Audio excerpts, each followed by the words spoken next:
बिस्मिल्लाहिर्रहमानिर्रहीम। अस्सलामु अलैकुम डियर स्टूडेंट्स, उम्मीद है आप सब लोग खैरियत से होंगे। लास्ट लेक्चर में हमने चैप्टर 7 स्टार्ट किया था अल्काइल हैलाइड्स। अल्काइल हैलाइड्स की हमने डेफिनेशन देखी थी, उसका रिवाइज जो कोर्स आया है वो देखा था और उसके प्रिपरेशन के दो मेथड्स हमने स्टडी किए थे। हेलोजिनेशन ऑफ अल्केन्स से जो अल्काइल हैलाइड बनती है और दूसरा एडिशन ऑफ हेलोजन एसिड से जो अल्काइल हैलाइड्स बनती है। आज हम आगे स्टडी करने लगे अल्कोहल से जो अल्काइल हैलाइड्स बनती हैं उसके बारे में। जब अल्कोहल आप लोगों को पता होना चाहिए, अल्काइल ग्रुप के साथ जब OH ग्रुप आ जाए तो उसे अल्कोहल कहते हैं।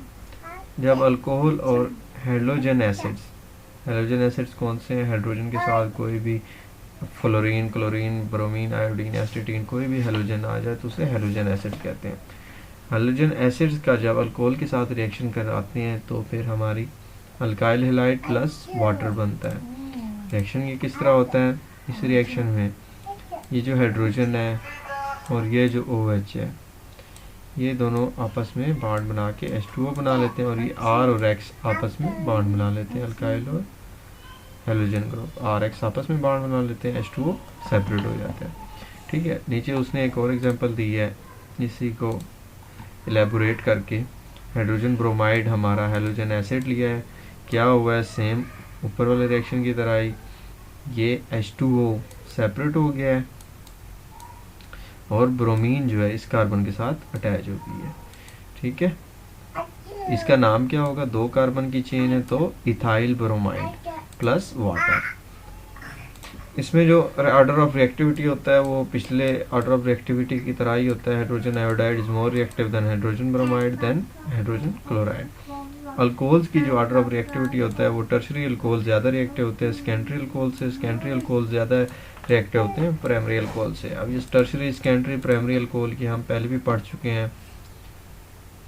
अगर प्राइमरी कार्बन के साथ OH ग्रुप आ जाए तो वो प्राइमरी अल्कोहल कहलाता है। प्राइमरी कार्बन से क्या मुराद है? वो कार्बन जो एक ही कार्बन एटम के साथ अटैच हो या सिंगल तौर पर मौजूद हो वो प्राइमरी कार्बन कहलाता है। ठीक है, ये प्राइमरी कार्बन है। अगर 2 कार्बन की चेन है, कार्बन 2 कार्बन एटम के साथ अटैच्ड है और उस कार्बन एटम पे OH ग्रुप है तो वो सेकेंडरी अल्कोहल कहलाएगा। अगर 3 कार्बन एटम के साथ कोई कार्बन अटैच्ड है और उसके ऊपर कोई OH ग्रुप है तो टर्शरी अल्कोहल कहलाएगा। ठीक है, जो कार्बन 3 कार्बन के साथ अटैच्ड हो वो टर्शरी कार्बन कहलाता है, जो कार्बन 2 कार्बन के साथ अटैच हो वो सेकेंडरी कार्बन कहलाता है। इसी तरह जो कार्बन 1 कार्बन के साथ अटैच हो या अकेला मौजूद हो वो प्राइमरी कार्बन कहलाता है। इस केस में टर्शरी अल्कोहल ज़्यादा रिएक्टिव होगा सेकेंडरी अल्कोहल से और सेकेंडरी अल्कोहल ज़्यादा रिएक्टिव होगा प्राइमरी अल्कोहल से। नेक्स्ट इसका प्रोसेस देखते हैं जी।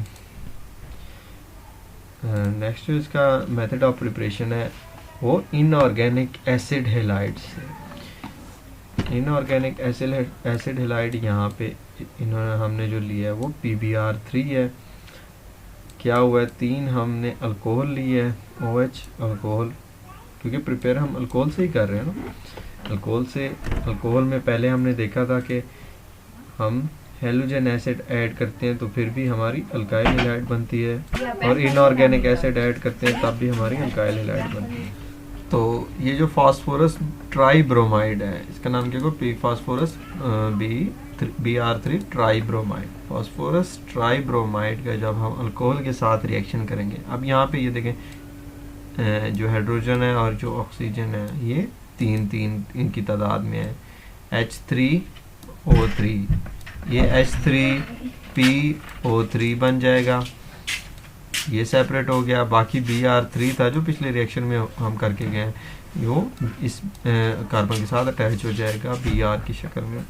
3 क्योंकि यहाँ पे आ चुका है इसलिए हम BR3 नहीं लिखेंगे, सिर्फ BR लिखेंगे। बाकी ये दोनों रिएक्शन भी सेम ऊपर वाले रिएक्शन की तरह हैं।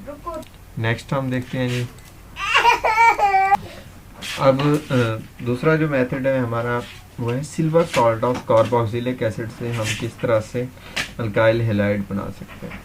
सबसे पहले ये आपको पता होना चाहिए कार्बोक्सिलिक एसिड्स क्या है, हम पीछे स्टडी भी कर चुके हैं। RCOOH